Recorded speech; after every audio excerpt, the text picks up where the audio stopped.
There are many reasons why people have heart attacks. The causes include heredity, being overweight, overstressed, having high cholesterol levels, smoking, or excessive drinking. But one thing is for certain, many of the risks are avoidable. Here's Dr. Lawrence Santora of St. Joseph Hospital in Orange with tips on heart health. The known risk factors for heart attacks are high blood pressure, diabetes, high cholesterol, family history of heart attacks in your 50s, and a family member, that means a mother or father or a brother or sister,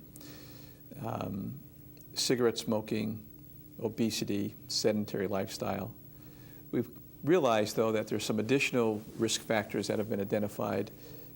We call these the emerging risk factors. One is called a metabolic syndrome, or a pre-diabetic phase, where people have the high triglycerides and they're obese around the stomach, and their blood sugars are just a little bit high, not in the range where we would traditionally call them a diabetic, but we find that these people are as at risk for heart attacks as the traditional diabetic person.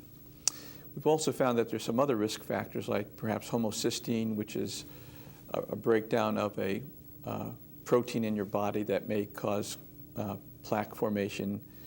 There's also another protein marker that we look for. It's called Lp(a). These are called emerging risk factors that we do in patients who have heart disease at an early age that we can't explain by the traditional risk factors that I mentioned. Of all the risk factors, I think cigarette smoking is predominantly it's the trigger. It's the thing that leads that causes the other risk factors to multiply. The preventative things, of course, is to modify all your risk factors. If you smoke, obviously don't smoke. If you're overweight, get your weight down. It's crucial, I feel, in any treatment of heart disease, no matter what type it is, whether it's a problem with the arteries, which we're talking about now, or the valves of the heart, or the muscle, to exercise. Aerobic exercise has a tremendous power to heal the heart and improve the quality of your life, but also improve your lifespan. It doesn't have to be very vigorous exercise. Maybe 30 minutes, 3 or 4 times a week will modify all those risk factors, except for the smoking, of course, which you have to do on your own, or your family history. But one of the treatments that I think are preventative measures is to identify silent heart disease in patients who have an intermediate risk. And what I mean by that is, we have scans now, electron beam CT scans or ultrafast CT scans, that can pick up plaque in the artery when you have no symptoms.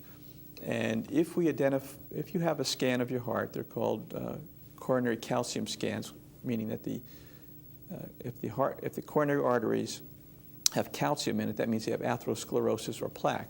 And if you can pick that up, and there's a lot of plaque in your particular body, no matter what your cholesterol is, we should modify your cholesterol with drugs. And we have been doing these scans on St. Joseph's campus here for over 4 years, and we have saved many lives by identifying these silent blockages. The patients have normal treadmills, they have no symptoms, they may have almost 0 or 1 risk factor, and we can determine, based on with this test, how to properly treat you. So I think the forefront, and I think we've been on the forefront in this campus, is identifying early heart disease with EBT scans, electron beam tomography scans, a high-speed CT scan. And I think that in the near future, these are going to be part of the guidelines put out by the National Council on Cholesterol Education. And these will be part of the workup of a patient who has cholesterol problems or risk factors.